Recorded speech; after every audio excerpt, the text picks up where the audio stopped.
So in the latest build of iRacing, a track that's well known for hosting Formula 1 and the World Endurance Championship has joined the service, Fuji International Speedway. But did you know that that's not the only track that's hosted WEC to have been added to the service in this build? There's another track that everyone seems to have missed, so let's go check it out.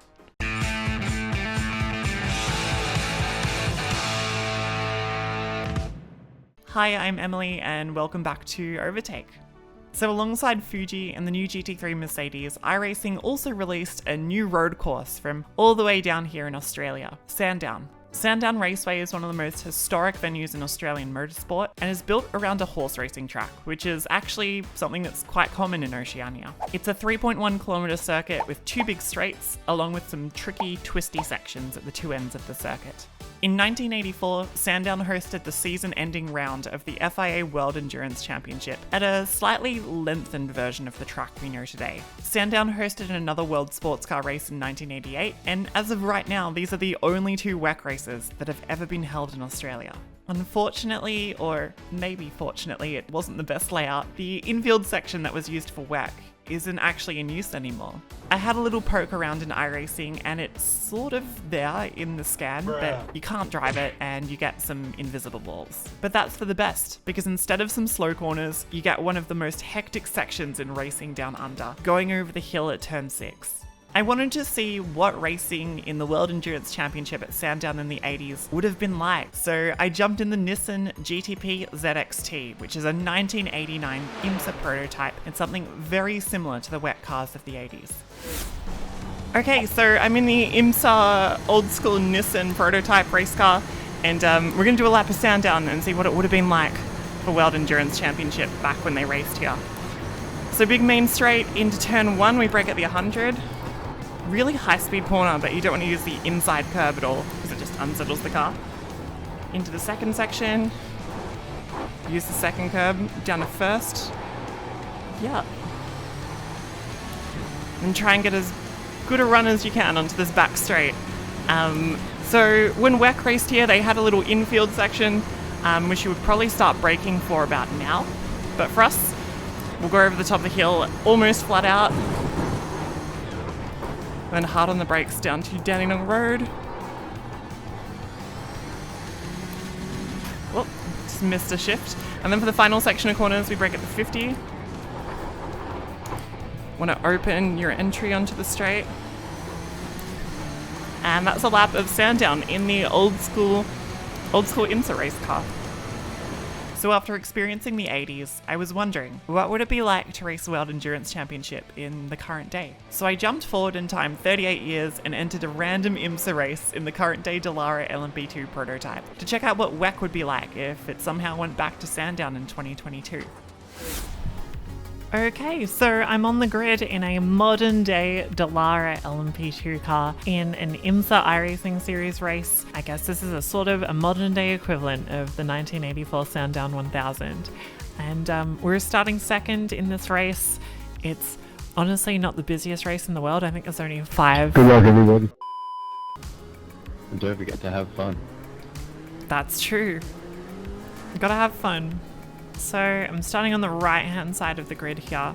I'm a little bit worried because I'm on a single screen. I can't really see where the car is. So I'm going to try and start a little bit back so I can see when the leader jumps. Catch the pace car. Get ready. Going green. Pace car is in. Oh, they've jumped. I couldn't even see. Anyway, I guess we're third now. Green flag, green flag. That's fine though. We'll come back. Now open.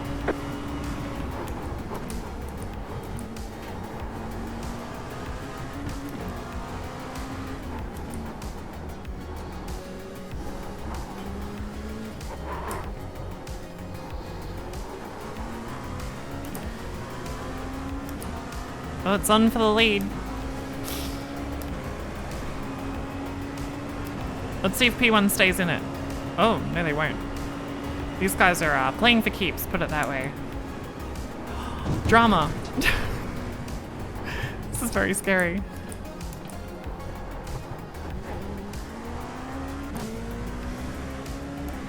Cool, so this modern Dallara car, LMP2 car, has like a bunch of traction control and ABS and stuff. Right How side. did I get 4x for going Next through car is the them? leader. Keep to the left. Clear on the right. So we're gonna make a move for seconds. So I don't think this car is ABS. I think it is traction control though. I probably don't want to find out. I don't want to like go into a braking zone, just jam the brake and see if the tires lock up. But it definitely is traction control. When you get on the traction control in this car, it makes a big fart noise. I think it's the best way to know if you're activating the traction control. So this track is used a lot for like modern day V8 supercar racing. And in the V8 supercar, this track is great because you can use all the curbs and like jump the car over every single one. But in this very stiff prototype, it's very scary. I feel like I shouldn't be using the curbs or else the car's just gonna like snap and kill me basically.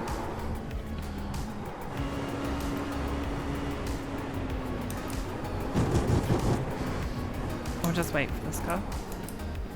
Because we're polite. He's letting me On through. your right. Clear. 21 car from the left and the back straight. Maybe I should like send it more. People are letting me through. I need to just like commit.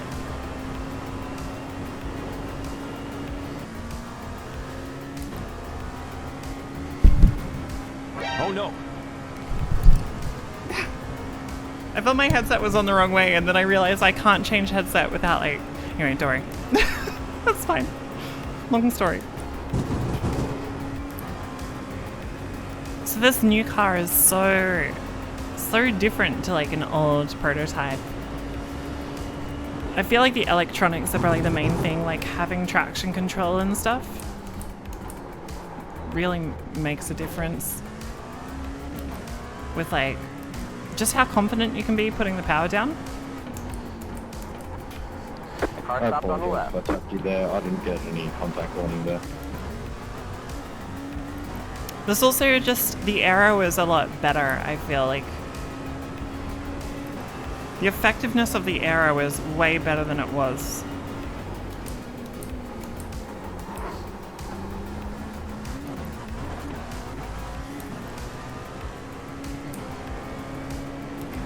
I'm just like constantly lapping cars in this race. Just such a short track, like.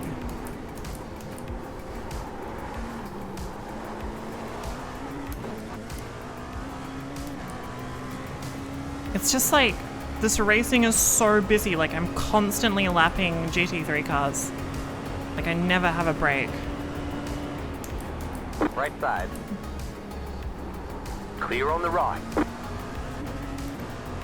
Left side. Clear on the left. Well, this has been a fun race. It's been really busy, even though I haven't been fighting on track with the car in front and car behind. Like, it's been so crazy with lapped cars just constantly getting in my way. It's been really clean. I found all the GTs have been lovely, but just a wild track for like multi-class racing. I can see why the first Sandown 1000 wasn't the best event in the world. This track is not suited to multi-class racing, and even with like the extra little bit of track on the infield, it's still really short.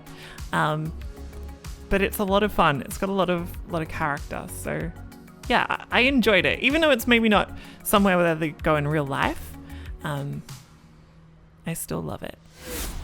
So that was a very busy race. I spent most of my time just continuously lapping GT cars, and because there's so twisty sections at each end of the circuit, you had to do most of the passing down the two straights. So really difficult, and I can't imagine it happening in 2022. It would be so difficult to run a sports car race there. So that's Sandown, a sort of forgotten sports car track that's brand new to iRacing. Outside sports cars, this track also hosts the Sandown 500, and it's one of the most popular V8 supercar racing tracks in the country, which is so great because the supercar is incredible at this track. You can use all the curves, big straights, it's so much fun. Are you racing Sandown? Are you planning on buying it or maybe giving it a miss? Let us know in the comments. And if you like the video and want to keep up to date with all things Simracing, iRacing, and racing related, remember to subscribe to Overtake, like the video, click the bell, all those things. And I'll see you next time. Bye.